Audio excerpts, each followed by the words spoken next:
तो बिहार में एमवाय यानी कि मुस्लिम यादव वोट बैंक के कॉम्बिनेशन का फायदा अब तक आरजेडी को मिलता रहा है, लेकिन इस बार एआईएमआईएम की दमदार एंट्री से आरजेडी का खेल बिगड़ सकता है। पिछले करीब 15 सालों में मुस्लिम आबादी 16.87% से बढ़कर करीब 18% होने का अनुमान है और यह बड़ा वोट बैंक है। जाहिर है ऐसे में अगर आरजेडी का पुराना समीकरण एक साथ मिलकर पक्ष में आ जाए तो यह अपने दम पर राजद का सियासी सूखा खत्म कर सकते हैं। कैसे?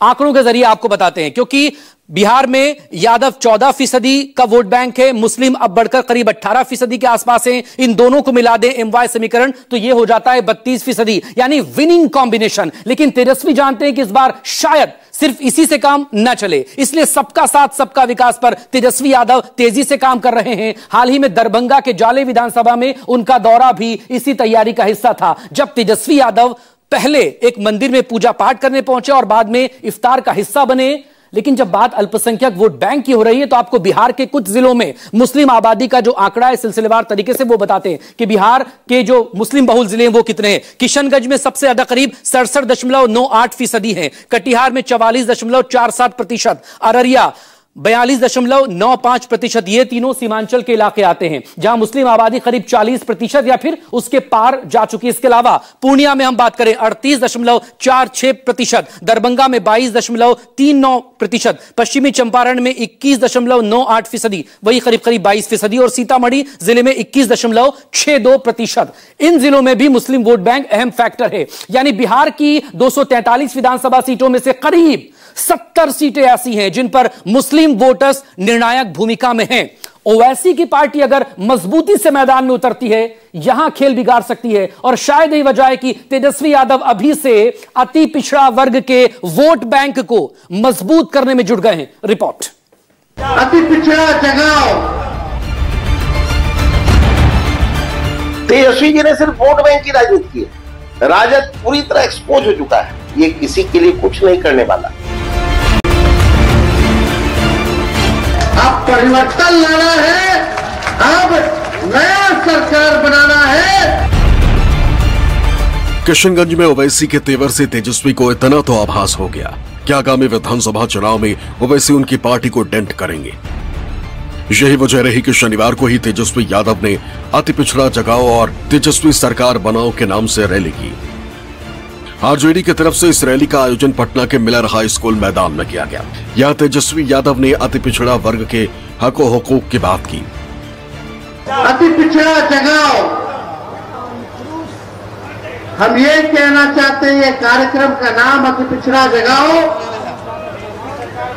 रैली रखा गया है।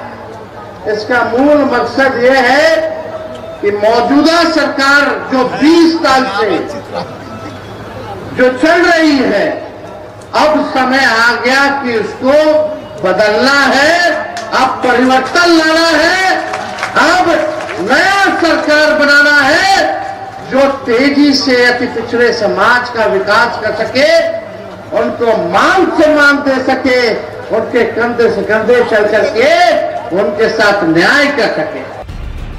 बतौर मुख्य अतिथि तेजस्वी यादव कार्यक्रम में पहुंचे और दीप जलाकर इसकी शुरुआत की। उनके साथ राजद नेता तेज प्रताप भी मौजूद रहे।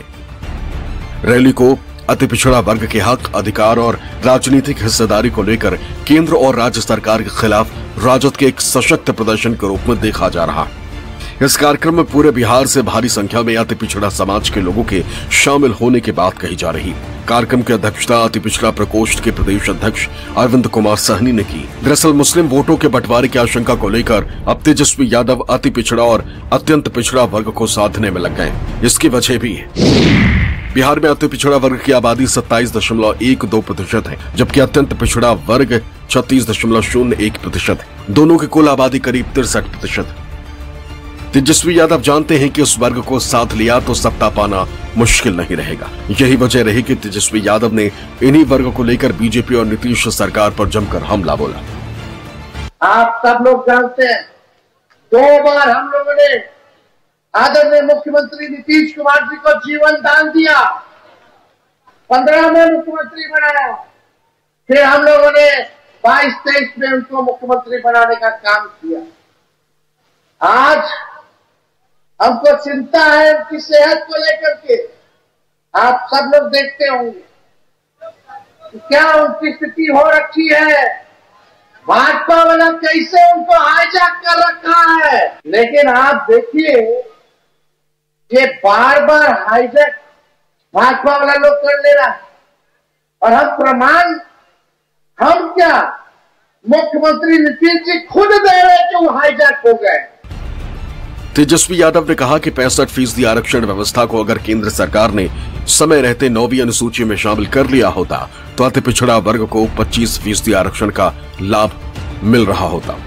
सरकार ने जानबूझकर इस वर्ग को वंचित किया है। हालांकि इस रैली से तेजस्वी यादव को काफी उम्मीदें हैं, लेकिन जेडीयू और बीजेपी नेताओं ने तेजस्वी की इस रैली को लेकर तंज कसा।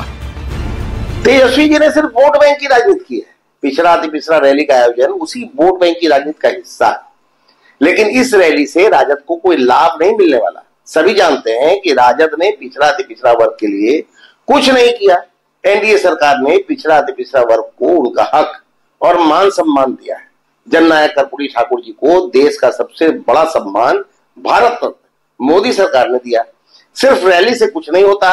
राजद पूरी तरह एक्सपोज हो चुका है, ये किसी के लिए कुछ नहीं करने वाला। माननीय लालू प्रसाद जी जब बिहार के मुख्यमंत्री थे और उनकी माता राबड़ी देवी मुख्यमंत्री थी तो अति पिछड़ा को पंचायतों के चुनाव में, निकायों के चुनाव में आरक्षण से वंचित करके उनको सम्मानित करने का काम किया गया। वाह तेजस्वी जी।